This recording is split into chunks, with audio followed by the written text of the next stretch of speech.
Trauma से बेरंग के नेक्स्ट एपिसोड में आप देखेंगे कि आयमा ने अपने कदम उस घर में जमा लिए हैं और वो समझ के बैठ चुकी है कि बस उसके हाथ में ही सारा कुछ है।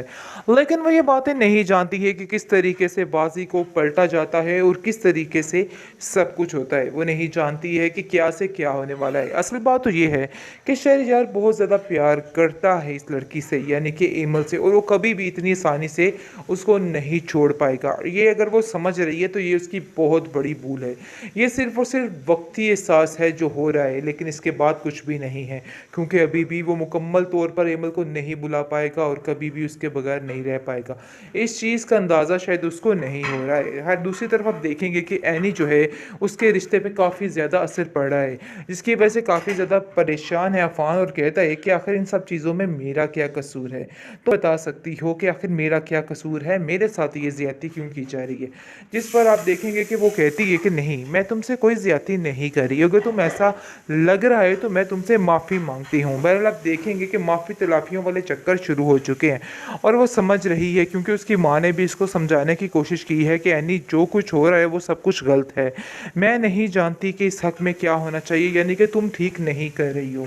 तुम्हारे घर वाले तो वैसे ही मौका चाहते हैं इन बातों का, और क्यों तुम इन लोगों को इस तरह के मौके फ्राहम कर रही हो। आखिर तुम्हें इन सब बातों को समझना चाहिए और अपनी अकल से काम लो। ये सब तुम्हारे लिए बिल्कुल भी ठीक नहीं है। आयमा आगे ये चाहती है, आगे तुम्हारी एक बहन का घर बर्बाद होने की तरफ है और आगे मैं तुम्हारी बर्बादी नहीं देख सकती। इसलिए मैं चाहती हूँ कि अपने आप को ठीक करो, अपने इस तरीके को अच्छे तरीके से निभाने की कोशिश करो, वरना ये लोग तुम्हें नहीं जीने देंगे और तुम्हारा वो हश्र करेंगे कि तुम याद रखोगी। मैं बस तुम्हें यही कह रही हूँ कि बस तुम सोच समझ के और ध्यान से अपने फैसले करो, वरना ये फैसले बहुत नाजुक, बहुत कमज़ोर हैं। ऐसा ना हो कि तुम्हें भी ऐसे ही परेशान होना पड़े। तरीके से जलील कर रही है, लेकिन अब देखेंगे कि कहता है ईमल का बाप। खैर उसकी तो सुन लो कि आखिर वो क्या कहना चाहती है। तुम इतने बड़े बड़े फैसले आखिर खुद से कैसे ले सकती हो, खुद से सारी बातें किस तरीके से कर सकती हो। देखो थोड़ा सब्र तो हम्मल से काम लो। मुझे लगता है कि हमें एनी की बात को गौर से सुनना चाहिए। वो कह रही है कि तुम डॉक्टर के पास जाकर सारी तसल्ली खुद कर सकती हो, और तुम जाओ उसके साथ और जाकर पता करो। पता नहीं क्यों मुझे ऐसा लग रहा है कि एनी झूठ नहीं बोल रही है। लेकिन दूसरी तरफ फाखरा बेगम डट के बैठ चुकी है और कहती है कि अब दोबारा एमल इस घर में नहीं दाखिल होगी। बस मैंने ये तय कर लिया है कि वो अब इस घर में नहीं आएगी। उन दोनों बहनों ने मिलकर जो भी गेम रचाई है उसको मैं कभी भी कामयाब नहीं होने दूंगी। बस मैंने ये कह दिया है कि अपने दिमाग को दुरुस्त कर ले और अपने दिमाग को ठीक करके रखे, क्योंकि ये सारी बातें नाकाबिले बर्दाश्त हो चुकी हैं और अब मेरी भी बस हो चुकी है। इसलिए मज़ीद कोई भी टेंशन मैं नहीं चाहती। शहरयार ये बात ज़हन में रखना।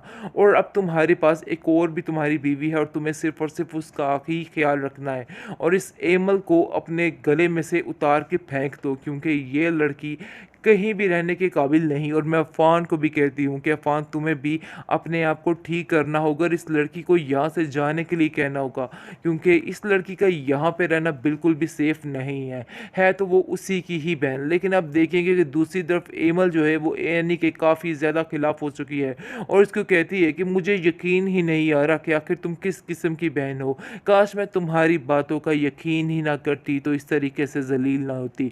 मुझे बेहद अफसोस रहेगा तुम्हारी सोच पर कि तुमने क्या किया है मेरे साथ और क्या नहीं। खैर एनी उसको कहती है कि देखो मेरी बात पे यकीन करो कि मैंने ऐसा कुछ भी नहीं किया है, तुम्हें सिर्फ और सिर्फ गलतफहमी हो रही है, इसके अलावा और कुछ भी नहीं है। अपने दिल से ये सारी बदगुमानियां निकाल बाहर फेंको। ट्रॉमा सिल भैरंग की इस एपिसोड में आप देखेंगे कि किस तरीके से एमा को जलील करके यहाँ से जाने के लिए कह दिया जाता है।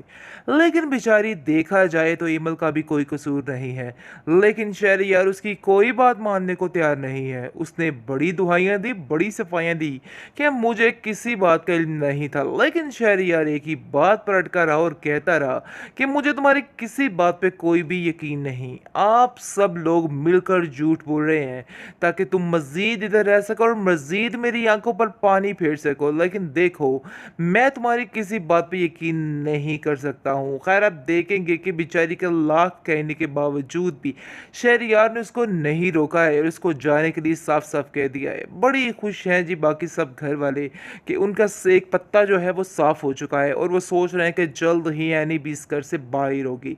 लेकिन दूसरी तरफ मामला कुछ संगीन हो गया है। इन लोगों की मिली-जुली भगत ने हर चीज़ तबाह करके रख दी, क्योंकि वो तो चाहते ही ये थे ऐसा हो, क्योंकि जैसे ही एनी आती है और कहती है अपने माँ-बाप से कि मुझे बहुत ज़्यादा दुःख है अपनी बहन का, मैं अपनी बहन को ऐसे नहीं देख सकती। मुझे पता है कि उन लोगों ने बहुत ज़्यादा ज़लील किया है हेमल को, लेकिन मैं कभी भी ये चीज़ नहीं भूलूँगी और कभी भी किसी को इस चीज़ के लिए माफ़ नहीं करूँगी। उन लोगों ने बहुत गलत किया मेरी बहन के साथ और आयमा को मैं कभी उस घर में सुकून से नहीं रहने दे सकती हूँ, क्योंकि जब-जब मैं आयमा को देखती हूँ, मुझे काफ़ी ज़्यादा परेशानी शुरू हो जाती है। एमल गुस्से से आ जाती है और कहती है कि खबरदार, तुमने मुझे अपनी बहन कहा, तुम जैसी बहनें ही होती हैं जो घर को बर्बाद करके रख देती हैं। तुम तो शुरू दिन से ही मेरे पीछे पड़ चुकी थी और देखो तुमने आज भी वही किया। उन जैसे लोगों के साथ मिलके उनकी जैसी हरकतें शुरू कर दी हैं और देखो तुमने किस तरीके से मेरे घर को बर्बाद करके रख दिया। मुझे तो यकीन ही नहीं हो रहा कि आखिर तुम बहन हो या फिर कोई चुड़ैल हो। खैर उसको बुरे तरीके से ज़लील कर रही है, लेकिन अब देखेंगे कि कहता है एमल का बाप, खैर उसकी तो सुन लो कि आखिर वो क्या कहना चाहती है। तुम इतने बड़े-बड़े फैसले आखिर खुद से कैसे ले सकती हो? खुद से सारी बातें किस तरीके से कर सकती हो? देखो थोड़ा सब्र तो हम्मल से काम लो। मुझे लगता है कि हमें ऐनी की बात को गौर से सुनना चाहिए। वो कह रही है कि तुम डॉक्टर के पास जाकर सारी तसल्ली खुद कर सकती हो और तुम जाओ उसके साथ और जाकर पता करो। पता नहीं क्यों मुझे ऐसा लग रहा है कि ऐनी झूठ नहीं बोल रही है।